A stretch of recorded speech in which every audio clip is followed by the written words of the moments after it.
Hey everybody, this is Dr. David Evans from the PIC TV network, your president. We're so happy for all of you who are watching our network. First of all, I want to say thank you for your time. We are always happy for our audience that's on Facebook, Twitter, Instagram, YouTube, wherever you're watching all over the world, Germany, Africa, Peru, Chile, Korea, Japan, Brazil. We have new countries joining us, Panama, Ireland, United Kingdom, Argentina, all over the world. We're so happy for all of you watching our PIC TV network. We've been talking about a very important subject on our healthcare channel and a health talk show that we have today. And I'm so happy that I have some of my partners and those who are on today that I love so much. We have Jean, the Queen from Atlanta, Georgia, with us today. Hey, Jean. Hey. And then we have the one and only Michelle Cox. No, she's right beside me, y'all. Right beside me over there. Michelle Cox is right here from Atlanta. I don't know what's up with this Atlanta. Y'all got a monopoly on this thing down there. And then we have my very own from New York, Patty from New York. Yeah. Patty's always there to show love and support and for all of us. I want to talk about today on our healthcare talk about America's healthcare crisis. And we're suffering from so many things through COVID-19, and we dealt with that subject, the Delta variant. We talked about that, and there's so many people today are affected about this healthcare crisis that we're in, taking the shots, not the shots. People are at the point now that they don't know what to do. And I want to go right into this with Michelle. Michelle, we've been talking many days. You've been talking about one of the reasons why we have to obey the laws of the land, and also to do something to help fight this virus, to fight this disease, to fight this war today. And Michelle, tell us how many people we lost, including my sister last year, Brenda, in the midst of this COVID-19 crisis that we're we're in. Well, worldwide, we've lost over 3 million people. In the United States, over 700,000 alone. Now, just for you and I, my last count of people that I know directly, 54 people as of today. Got a call yesterday for 3 more people that I know personally that have passed away from COVID. And like I tell everybody, the one thing with this disease, we can't fight each other. We all have to get together and fight the disease. Now, people want to know vax, not vax. That's not important, because I'm not going to argue about you and your body. But I'm going to ask you one thing. You want to open up the country. You want the jobs to resume. You want inflation to go down. The reason we have inflation is when people don't work, they can't contribute to the general society. Now, here's a few other things. Don't want to get a vaccine? Fine. Wear the mask. That's a simple request. Sure, people get claustrophobic. I've got a strategic alliance partner of mine. When she wears the mask, it makes her claustrophobic. But I've taught some things, and I'm going to teach it to you in this 2 or 3 seconds right now. The first thing I want you to do is start wearing the mask for a second, just like 10 seconds. And when you start to feel that anxiety, I want you to close your eyes, take a nice deep breath, and say, hey, I'm okay and I'm safe. Usually when people get anxieties from things over their face, that comes from some type of trauma. That might be something you need to deal with a therapist. The other part of it is we're a country of, we have our rights. You can't tell us what to do. We can do what we want to do. Well, you can die. It's not my turn. I'm not going with you right now because God has not called me to do that. So wearing a mask for me is a priority.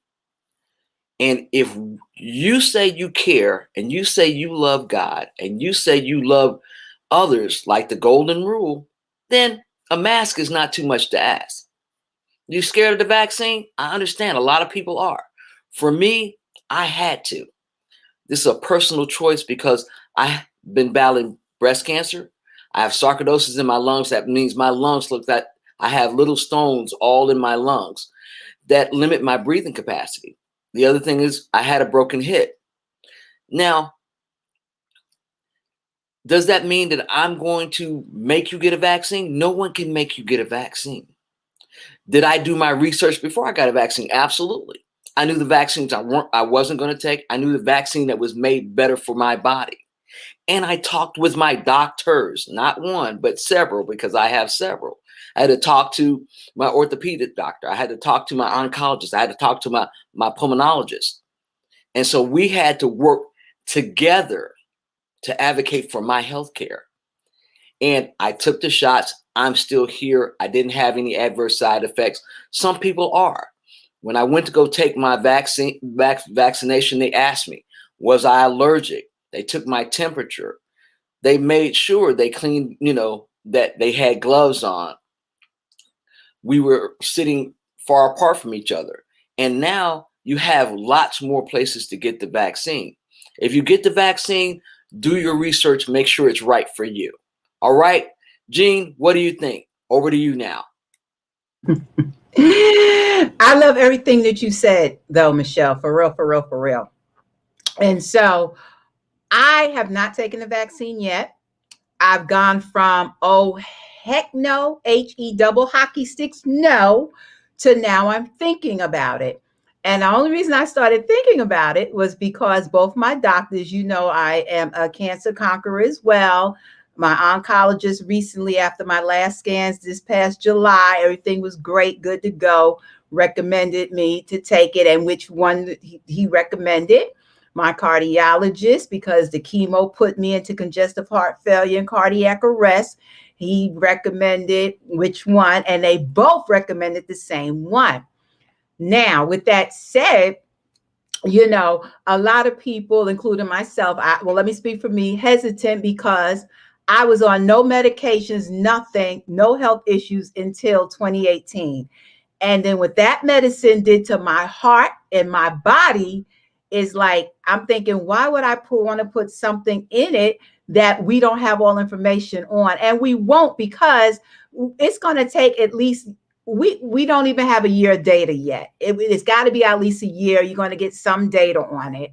And so I can understand why a lot of people are torn between the two. Me being a nurse for almost 35 years, knowing what I know, and I'm not anti-vax. I've had vaccines. I spent 25 years in the Army. We got shot up. I got shot up with anthrax, yellow fever, you name it. I got shot with it. But they've been out for some time, right? We've had data on them, right? And then it was before everything happened to me 3 years ago. So, I agree. This whole divide, anti-vaxxers and vaxxers, we've got to do what is best for us. No two people are the same. Health is individualized, okay? Yes, we're all human beings, but that doesn't mean that what's good for one is good for all. People got different health care histories, right? People have different genetics, different makeups. So it's not one size fits all. And that's part of what my coaching is as a holistic nurse, board certified. We've got to start looking at the individual, okay? And stop trying to say, oh, everybody get the vaccine. There are people who cannot get the vaccines, okay? There are people who've gotten vaccines in the past and almost died because the vaccines were not right for their bodies. I know people like that. I've had patients like that. They can't even get the flu shot because they've had an adverse reaction to it. So everybody cannot get vaccinated. So yeah, I'm not anti-vax. I've gotten shot up a lot of times with things, but we've got to know the data. We got to, like you said, seek medical advice from your healthcare professionals. You got to do your research, right? And see what's best for you, if that is what is best for you. But I will say there are other things that people can do. I know what I do. And there we are almost 2 years in, and I have not, me and my husband, our household has not been infected. Oh, that's amazing. I want to bring Patty back in for a second too, from New York. Patty, your screen to bring you back in, bring your screen back, your video back in. I don't know, from time to time, because I've been talking to Michelle so much, and I always ask her the bullet questions. I asked Michelle 2 months ago, are we going to shut down? I just got word because I live in Washington, D.C. I hear stuff that you guys probably hear maybe a week or so afterwards. The news that I'm going to share with you, Michelle, is something you told us. If we don't do this, it's going to be a shutdown. The Children's Hospital in Washington, D.C. is full. Full of kids, COVID. And my heart is breaking, Michelle, because you told us to watch the hospitals. There is a possibility for a shutdown. I was talking to some credible sources today that the government said, if you don't do this, you're going to lose your job. Michelle, come on and talk to me before I go to Patty about the things that we were talking about, Michelle, about what we don't want to see happen. But we may have to prepare for it, Michelle. We have to. Here's the deal. We've got the new Delta variant, right? So what's going on is, and this is from my friend that works in healthcare. She is in the hospital every day. Who's dying? 98% of the people that are coming in right now that are dying are unvaccinated. Unfortunately, a husband and wife died yesterday and orphaned 5 children. Didn't believe in getting vaccinated. They went to a water park. They were at that's basically a super spreader event. And both the wife and the husband died, leaving 5 children. Now, the other thing she told me was their hospitals are becoming more full and more full because now we have the Delta variant. But there's a new variant on the horizon. It's called MU. And what we don't know if this new variant is going to be vaccine resistant. So for the folks that can't get vaccinated, we understand because I'm allergic to penicillin. You give me penicillin, you're going to kill me. So I understand it. But at the same time, if you're allergic to the vaccine, wear a mask. If you don't believe in what's going on, all you got to do is take a trip to the hospital. They're not going to let you in because you'll see the signs. COVID warning, patients, hospital full. We got children. This vaccine, this variant is hospitalizing 30, 40, and 50-year-olds, not even us seniors. It is really coming for the younger generation. And this MU variant, I'm not saying that they're going to close down because we don't know that. And we know that we don't want it to shut down. Nobody does. I'm in business. You're in business. A lot of people are in business. But we're going to have to do a couple of safety protocols in order to save ourselves. And some of those are some of the things that they were doing in China. That means we're going to have to start literally, they're going to have the sanitation patrol cleaning all sidewalks. In China, you cannot spit because when you talk about the variant or you talk about even getting COVID, it's in your throat, in your nostrils, and your sinuses. And so you spit it out. If somebody walks into it, they're bringing it home. And that's how people are getting it into their house. So what I recommend is before you get in the house, I always aerolize my Lysol around me and I spray the bottom of my shoes and leave them at the front door. I don't bring them in the house because these are other ways that you can keep yourself safe if you can't get the vaccine. Wearing the mask is going to help. NK95 is going to help. The NK95 is the way they're made because of the cone. You don't get the stifling like you do with the blue and white standard mask. They're a lot safer. The other thing is, for folks that are wearing masks, even if you're wearing the blue and white ones, these are single-use masks. You cannot use them every day. You must throw them away and use another mask. So like I do, I have 3 boxes of masks. I wear one. Sometimes I change twice a day. All I'm telling you is the virus is bad enough by itself. We can't fight each other. We have to be in this fight against an enemy that we can't see. And the ways to do that are, number one, making sure that you're healthy. Number two, respecting someone else's health. Number three, making sure that you're eating fruits and vegetables, hot teas, soups, things to keep your throat clean. Like I said, for me, I'm a breast cancer survivor, just like Jean. She didn't take the vaccines, but she's doing all these other things to make sure that she's safe. For me, I know when I don't have, if nothing's pressing, I try not to even go out the house because I can't catch this. Now, Patty's dealing with her mom in and out of the hospital. She has to use those extra precautions to make sure her mom is okay. Because the one thing about going to the hospital with something else, you can go to hospital with something else and bring something home with you. Again, we have to make sure that we fight the virus, as Jean says, and not each other. Patty, I want to turn this over to you. You know what, Michelle, you made such a good point. You know what it reminds me of? Before COVID, somebody went to the hospital. They could have been going in for a gallbladder and they could pass away from a staph infection, you know, because it is a living virus. And going back to this MU now and Lambda, it's really a real thing. And you know what's crazy is that this virus is so smart. It's crazy. Like, I can't wrap my head around that a microbiotic could be smart, but it is. And it's coming back with a vengeance. And it's scaring me because the vaccination wasn't made for children. And this is when we have to take things really seriously. I don't want to shut down. I'm hoping there's not a shutdown. I'm hoping that the schools just do the right thing and wear their masks. So far in the schools, it seems to be okay, but it's only a week or so in. So time will tell. But I also know people that are in administrative positions and also on the front lines in the hospitals, and they're telling me the news about the younger. It's not 50 and above, it's 50 and under.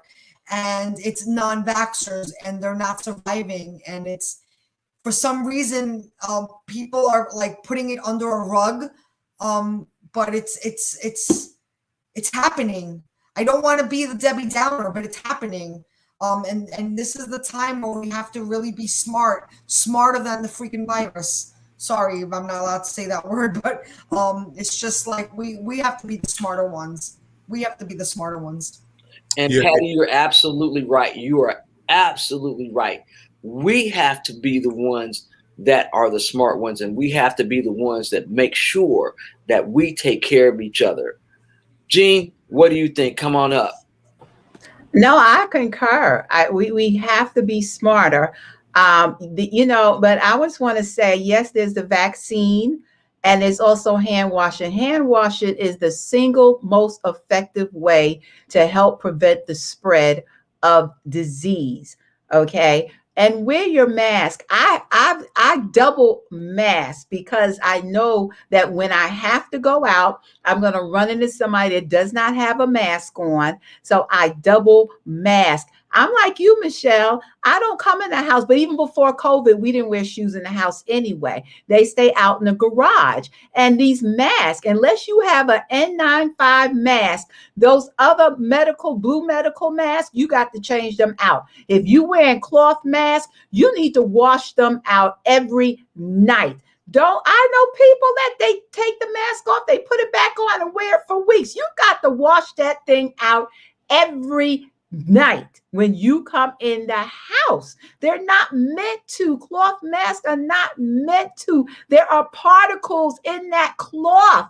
So you got to wash them out. If you got to wear it every day, you have nothing else, it's better than nothing, but you should be washing it out with soap and hot water as hot as you can stand it every single time, even that you take it off. Jean, you're absolutely right. And here's another tip. What I've done is I take Lysol and put it inside the registers, the return registers for the HVAC system in my home.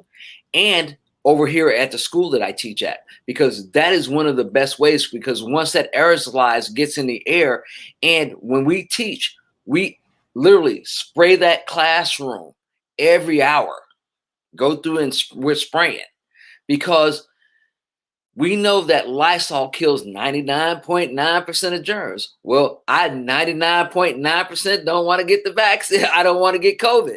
And so those are other ways that we can help ourselves.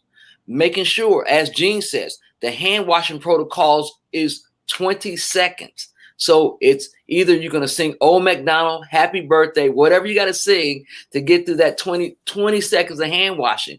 And don't forget to wash your wrists. Exactly. Down in between your fingers. Mm-hmm. And them nail beds. And this is not a good time to have long nails.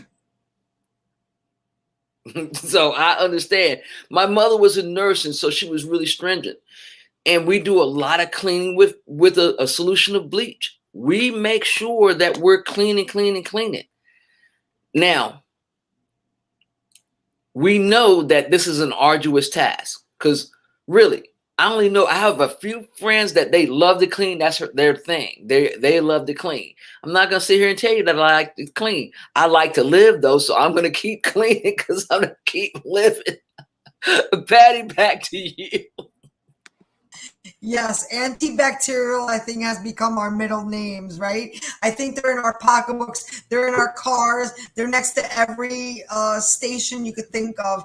But hey, why not, right? It can't hurt. It can only save your life. And another thing that I've been very mindful of, it's funny, like human nature, how, now I'm at my home, I've been sanitized, but like how human nature, we touch our face. We're scratching, we're going like this, and I've been very mindful since this happened with COVID. Try not to touch your face. Because even if you wash your hands, sometimes you don't realize you're touching a surface. It's just trying not to touch your face. And it's just a really hard habit to break. I just think it's you scratch, you itch, but it's like trying not to touch your face. It's a hard one. I'm laughing, but it's not funny. Trying not to touch your face. Hey, thank you. I'm so excited about these women who are in the field working and amazing, for us to be alive today and talk about so many positive things, about how we need to take care ourselves and be our brothers and sisters keeper. This is what we talk about on the PIC TV network, Health Care Talk Show, breaking live news from Washington, D.C. to New York to Atlanta. And we're going to take a break, and we're going to come right back with some more information for you right after this.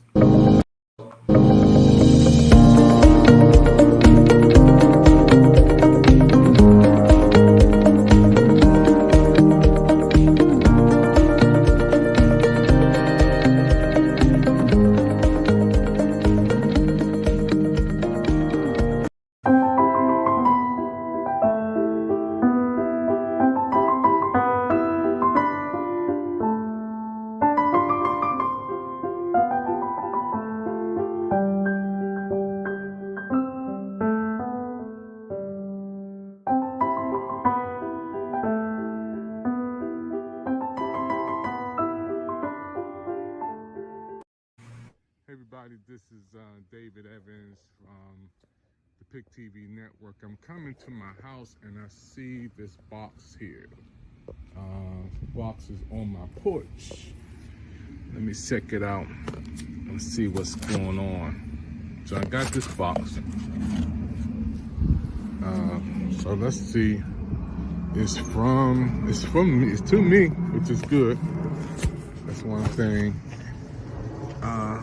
Well, I like the COVID-19, I like to open my books out, open my gifts outside. Let me take it in my garage and see what is this box coming to my house. Let me see something. So, let's go here and see what this is. UPS, yeah, that's me. This is open this thing up. The box came in the mail to me from New York, so let's open this thing up.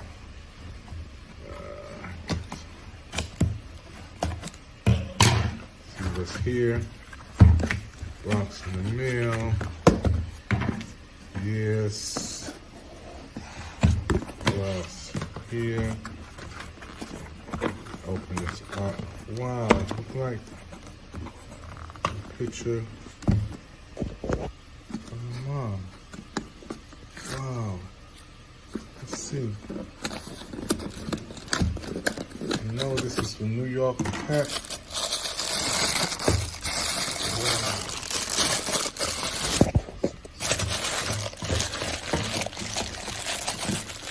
Came all the way UPS. This is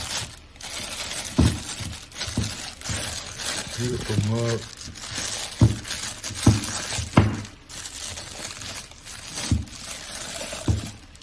So let's use this again. This is a picture mug,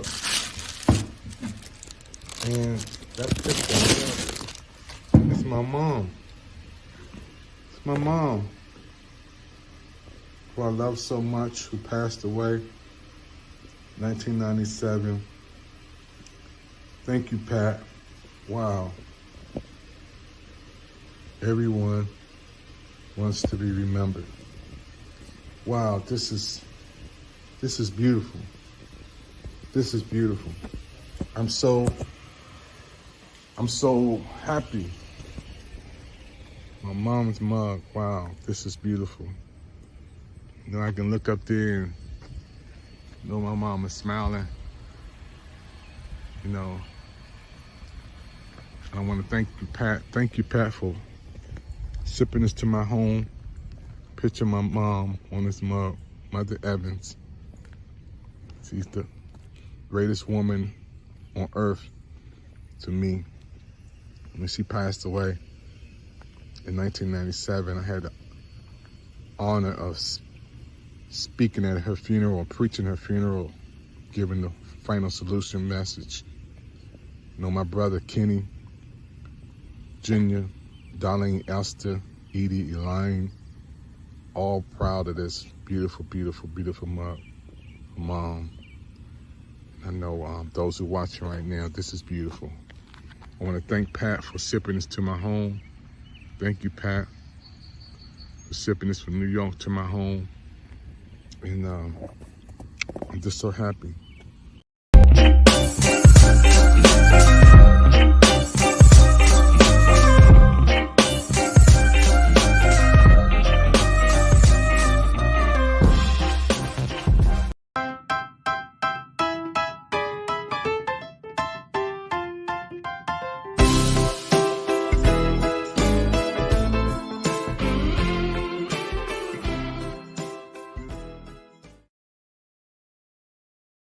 Again, for all of you tuning in to our PIC TV network, breaking news.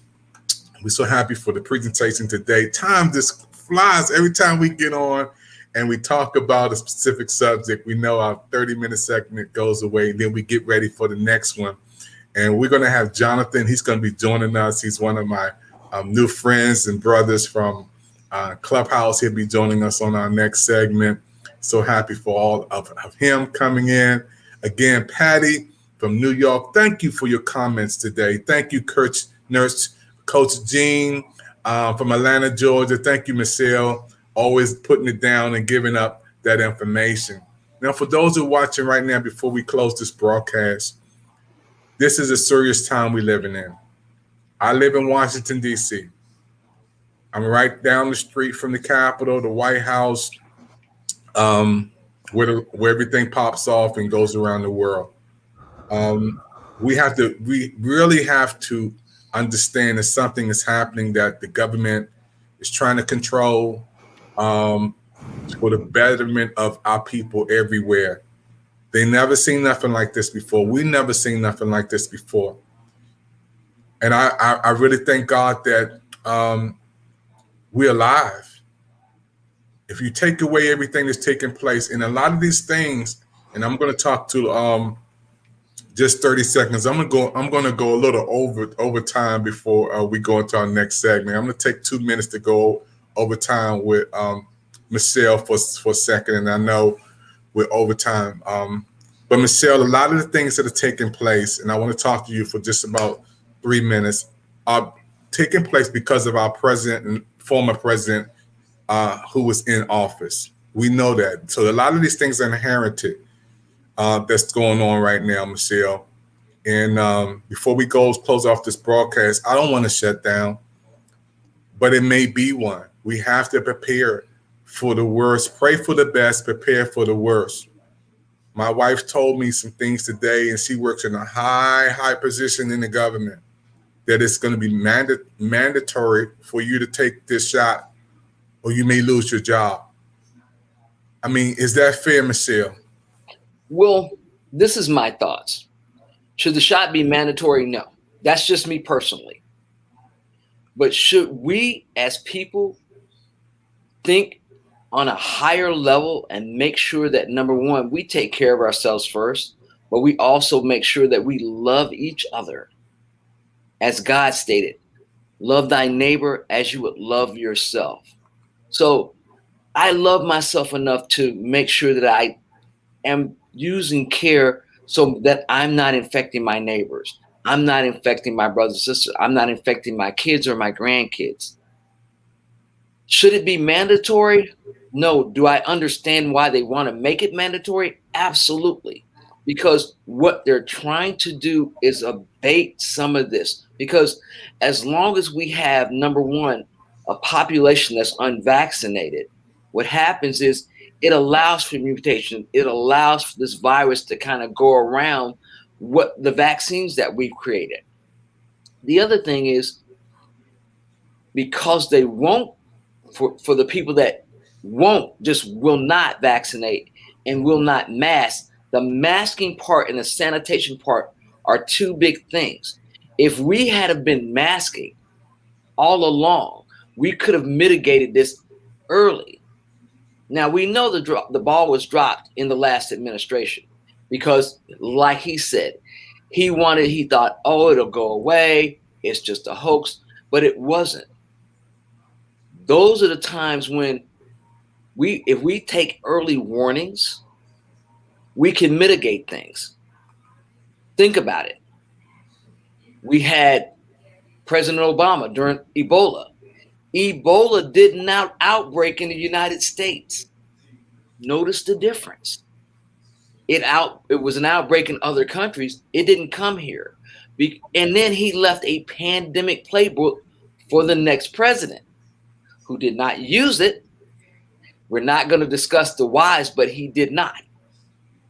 And so this left us vulnerable up front. Now we have to, number one, put aside our difference. No vax, no anti-vax. We are people that love one another, and we have to fight a common enemy. And that common enemy is COVID-19 and all its variants. So today, decide. That's big, Michelle. I always talk with you. We talk every day, literally. Thanks for that favor today, too. You know what you did earlier today around 11:59. Thank you. If we go back in time, I lost my sister last year. I didn't have the shot. She didn't have the shot. Let's go back a little further before there was no vaccines at all.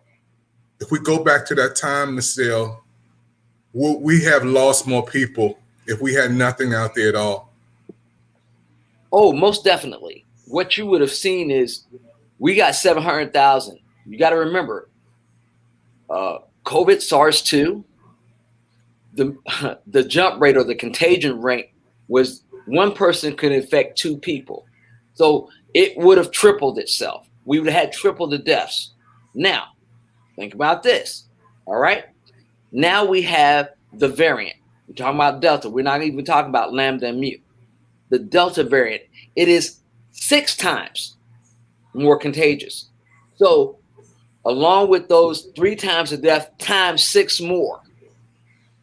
So literally, just in this country alone, we would have had almost 4.2 million people that would have succumbed right here in the United States. And we're not talking about worldwide. Worldwide, we're talking about 3 million. So you're talking about over 36 or 40 million people.